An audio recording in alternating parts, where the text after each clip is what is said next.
C'est le test du Feiyutech AK2000. Aujourd'hui, on est parti pour le tester. On va faire dans un premier temps déballage. Ensuite, on va faire en situation réelle.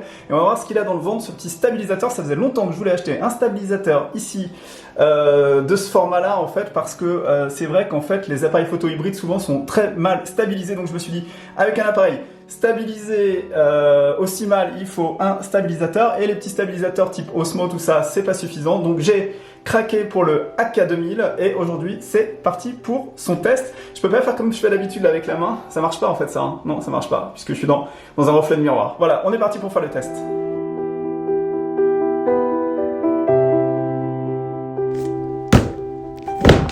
J'ai reçu le Feiyutech, le stabilisateur 3 axes en fait. Vous savez d'habitude j'ai des petits stabilisateurs, j'ai eu le Osmo Pocket. J'ai eu aussi le Osmo Mobile numéro 1, numéro 2. J'ai eu récemment le Atom, dont je vous parlerai peut-être un petit peu plus tard.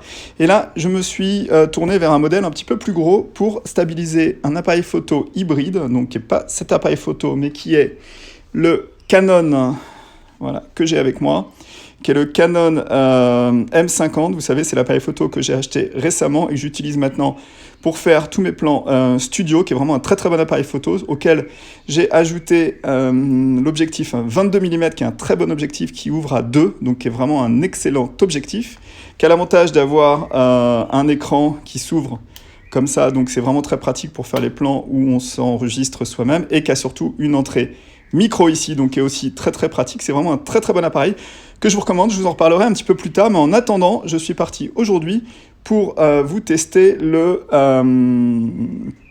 AK2000, donc qui est un stabilisateur de la marque Feiyutech. C'est parti pour tester ce produit qui m'a été envoyé il n'y a pas très longtemps. Alors, la boîte. C'est pas très avec des produits comme un produit qui se présente dans une valise comme ça, qui ressemble à une valise de James Bond. Donc on est parti pour ouvrir la valise et voir ce qu'il y a. Voilà, donc on retrouve la marque Feiyutech, mais c'est pas ce qui nous intéresse. Ce qui nous intéresse, c'est à l'intérieur. C'est pas mal du tout, c'est vraiment très bien présenté. Ça a l'air d'un produit plutôt bien fini. Je vous rappelle que le produit coûte 400 €, donc c'est à la fois cher et pas cher quand vous comparez au prix en général des stabilisateurs qui sont les stabilisateurs professionnels. Et je pense que là, on a la qualité, vous voyez, d'un stabilisateur professionnel. Donc, on regarde ce qu'il y a dans la boîte. Donc, première chose qu'on retrouve dans la boîte de ce petit Feiyu AK200, donc assez dur à retirer, c'est un petit trépied donc, qui va se mettre en dessous du stabilisateur. Chargeur pour les 4 batteries. Le stabilisateur lui-même et ici une petite réglette. Donc on est parti pour l'installer donc sur le Canon M50 qui se trouve ici. Le stabilisateur se présente comme ça et on a à l'intérieur du stabilisateur les piles. Donc c'est ce type de piles, vous voyez ici, qu'on installe à l'intérieur. Il y en a 4. Pour sécuriser. C'est 12 heures d'autonomie, donc c'est plutôt pas mal. Et donc le stabilisateur est fourni avec ce petit trépied qui va aller se mettre ici à l'arrière pour vous permettre éventuellement de mettre le stabilisateur sur pied. Voilà, donc là il est droit, il est sur pied. Il n'y a pas grand-chose à ce que ça représente, mais je vais vous expliquer comment ça se passe. On va surtout le régler pour qu'il puisse accueillir mon appareil photo. Voilà, donc je continue la vidéo ici. Je vous ai posé le stabilisateur sur son pied. Donc le pied, vous ne le voyez pas, il est en dessous. Et donc ça se présente, le stabilisateur se présente comme ça. Donc vous avez ici une manette de contrôle avec des boutons pour l'allumer, des boutons, on verra un petit peu plus tard en fait, qui vont vous permettre de le contrôler. On a une petite molette qui vous permet aussi de le contrôler, mais tout ça on va le regarder un petit peu plus tard. Pour le moment on va se concentrer sur l'installation donc de l'appareil photo qui est ici sur l'appareil et je vais vous montrer comment le calibrer. Donc il faut savoir que c'est un stabilisateur donc qui est un stabilisateur 3 axes. On a axe numéro 1, on a ici l'axe numéro 2 et on a ici l'axe numéro 3. L'appareil photo va se placer à ce niveau-là et s'il est stabilisé et bien placé, normalement, il ne devrait pas bouger. Allez, on est parti. Donc l'appareil est fourni avec une petite plaque. C'est sur cette petite plaque qu'on va placer l'appareil photo pour ensuite placer le tout sur le stabilisateur. Donc du coup, je verrouille ici ma plaque que j'installe dans ce sens-là. Voilà, une fois que c'est verrouillé, donc j'ai ma plaque sur l'appareil photo qui tient. Et là maintenant, on va le placer sur le stabilisateur que je récupère donc ici. Et on va calibrer de façon à ce que l'appareil photo soit naturellement équilibré. Donc là, vous avez une flèche qui indique qu'il faut rentrer ça dans ce sens-là. Et donc, on va jouer au niveau des 3 axes. Donc là, j'ai un premier axe sur lequel je peux déjà jouer. Vous voyez, je l'ai presque déjà du premier coup. C'est assez rapide en fait. En plus, il y a des mesures. On peut ici voir qu'il y a des mesures, donc on peut les enregistrer pour éventuellement ensuite, une prochaine fois, vous voyez, hop. Donc là, je verrouille. Et de l'autre côté, l'appareil, je peux éventuellement le relever un petit peu. Vous voyez, si je veux. Mais déjà, là, au niveau de la stabilisation de l'appareil, je suis pas mal du tout. Bon, sachant que mon appareil photo, c'est pas le plus lourd du marché, ça va jusqu'à 2,5 kg. Vous avez des appareils qui peuvent aller jusqu'à 2,5 kg.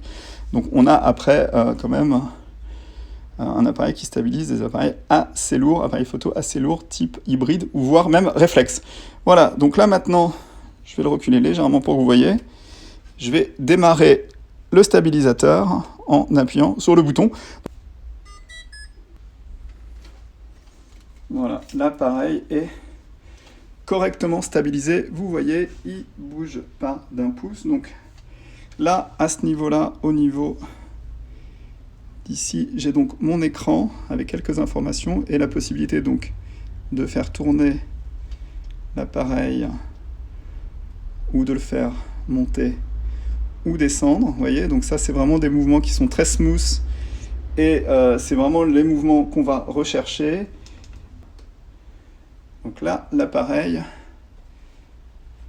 stabilise correctement. Vous voyez, hop, droite, gauche. Je peux aller à gauche, aller à droite, monter en haut, descendre en bas avec le petit bouton, la petite croix directionnelle. Sur le côté, j'ai un bouton. Non, à l'arrière, j'ai un bouton donc ici qui me permet de recentrer. Donc vous voyez là, je vais par exemple le faire descendre. J'appuie un coup sur le bouton et il recentre. Donc ça, c'est pratique. Et donc là, le mouvement, il suit légèrement mon mouvement. Vous voyez, il tourne légèrement. Donc on va aller faire quelques tests. L'écran permet de savoir où on est, la batterie, et permet de donner quelques informations. Ce qui est aussi très pratique, c'est la petite roulette sur le côté qui vous permet, vous voyez, hop, de monter et de descendre assez facilement. Voilà, donc l'appareil est calibré en fait. Je viens d'installer le stabilisateur 3 axes avec l'appareil photo. Le tout est stabilisé. En fait, ça marche bien. Vous voyez, je l'ai en main. En fait, là, je bouge et je tremble de la main. Vous voyez, ça tremble pas. Donc, on est parti dans la cour en fait pour aller tester ça en extérieur pour voir si ça marche aussi bien. Ça a l'air plutôt instinctif à utiliser. En fait, finalement, ça suit le mouvement. Il y a 2-3 réglages, mais c'est pas énorme. Et finalement, l'écran sert pas à grand chose parce que finalement, il n'y a pas beaucoup de choses sur l'écran. Mais la stabilisation marche plutôt bien. Donc, on teste ça tout de suite dans le jardin.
Et voilà, la vidéo s'arrête ici. C'était le test grandeur nature en Normandie à Vernon du stabilisateur pour hybride réflexe Feiyutech AK2000. Donc j'espère que le test vous aura intéressé. Maintenant, pour ce qui est de mon avis, je pense que c'est un outil qui est un outil professionnel, semi-professionnel. Donc si vous êtes débutant, je pense que cet objet ne vous est pas destiné, même si le prix est alléchant puisqu'on est en dessous des 400 €. Donc ça reste un prix relativement correct pour ce type d'appareil. Mais assurez-vous avant que vous avez véritablement besoin d'un stabilisateur 3 axes pour votre appareil photo, avant d'investir dans ce type d'équipement. Avant d'investir dans un stabilisateur, vous pouvez aussi utiliser quelques petites techniques. Par exemple, si vous avez un cordon d'appareil photo, vous pouvez le tendre et utiliser votre appareil photo comme ça, en utilisant la tension du cordon pour stabiliser. Vous pouvez aussi, par exemple, utiliser les murs, le sol pour stabiliser avec votre bras. Par exemple, vous tenez l'appareil photo, vous mettez sur un mur et vous avancez légèrement comme ça. Il y a tout un tas de petites techniques pour stabiliser qui restent, à mon avis, des techniques intéressantes dans le sens où elles sont peu coûteuses et elles vont vous permettre de pratiquer un petit peu la vidéo sans forcément que vous passiez sur des équipements un peu plus chers type stabilisateur comme le stabilisateur 3 axes que j'ai testé aujourd'hui. Pour ce qui est du produit, ça reste un très bon produit, le packaging est vraiment chouette, il est envoyé dans une mallette qui fait très pro. L'autonomie est de 12 heures, donc c'est vraiment plus que ce qu'on en a besoin. Il y a tout un tas de fonctionnalités auxquelles on peut avoir accès depuis l'écran qui vont vous permettre de régler un petit peu vos prises. Je ne suis pas rentré dans le détail, mais je pense qu'avec un petit peu de pratique, on va réussir à faire des choses vraiment très chouettes. Honnêtement, je pense que ce genre de stabilisateur, on atteint quand même un niveau qui est quasiment du niveau du court-métrage. Vous allez être capable de faire du petit film avec ça. C'est vraiment le cran au-dessus du stabilisateur de téléphone avec le téléphone. Donc là, vous passez sur du matériel vraiment quasi professionnel. On est sur du semi-professionnel pour moi. Donc assurez-vous bien avant d'acheter ou d'investir dans ce type de matériel que vous en avez besoin. Et si vous avez l'impression que vous avez vraiment atteint les limites et que vous avez besoin d'un stabilisateur pour avoir des plans vraiment très très smooth, dans ces cas-là, investissez. Et je pense que ce premier stabilisateur est un très bon investissement parce que rapport qualité-prix, il reste très pro. Donc moi, je l'ai testé, je l'ai validé. Je vous le conseille, si vous en avez besoin, c'est vraiment la conclusion de cette vidéo. Voilà, j'espère que la vidéo vous aura intéressé. Si vous êtes amateur de tests en fait de matériel, n'hésitez pas à me faire part un petit peu de vos commentaires sur le test que je vous ai fait sur le Feiyutech AK2000. Et si vous êtes abonné à ma chaîne depuis quelques temps et que vous suivez mes aventures, je vous remercie. Si vous n'êtes pas encore abonné, c'est une chaîne qui parle de voyage, d'évasion, de découverte et de matériel et de plein de choses. Donc n'hésitez pas à vous abonner. Et moi je vous dis à très vite pour de nouvelles aventures sur la chaîne de Benji Around the World.